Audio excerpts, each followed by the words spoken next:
Hello everyone, welcome to my channel. So আমরা চলে গেছিলাম দক্ষিণেশ্বর মন্দিরে। আমরা বিধাননগর থেকে ডানকুনি লোকাল ধরে পৌঁছে গেছিলাম দক্ষিণেশ্বর মন্দিরে। দক্ষিণেশ্বরের প্রায় 2 বছর আগে এসেছিলাম বাবার সাথে। এই 2 বছর পর আবার আসলাম মায়ের মন্দিরে। কলকাতায় এসেছি, মায়ের মন্দিরে পুজো দেব না তা কি কখনো হয়? আর এই স্কাই ওয়াকটা হবার পর আমি এই প্রথমবার এসেছি। খুব সুন্দর লাগছে।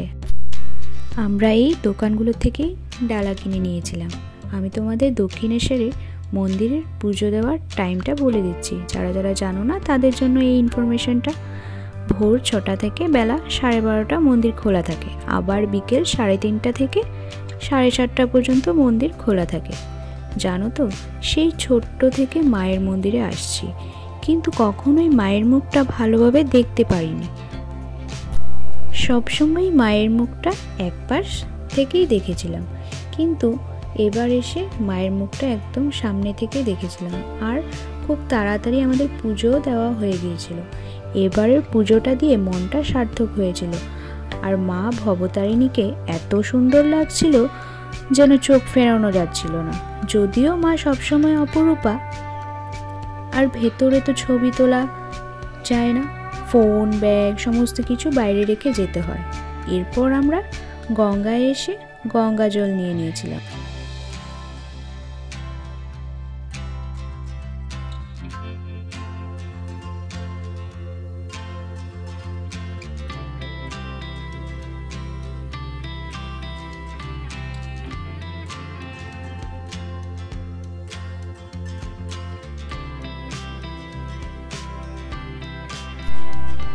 আর পুজো দিয়ে বেরিয়ে এসে দেখি যাওয়ার রাস্তায় পুরো জল দিয়ে ভিজিয়ে দিয়েছিল, নয়তো গরমে পা ফেলা যাচ্ছিল না।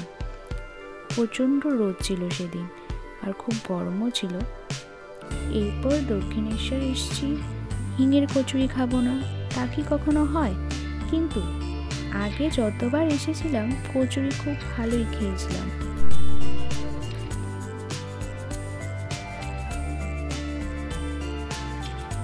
বাট এবার সেই দোকানগুলো তো নেই, তুলে দিয়েছিল।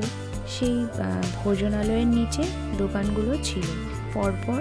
বাট বিশ্বাস করো, কচুরিগুলো খুবই বাজে খেতে ছিল। এরপর আমরা বেরিয়ে পড়েছিলাম, যেহেতু আমাদের 11:15 নাগাদ ট্রেন ছিল।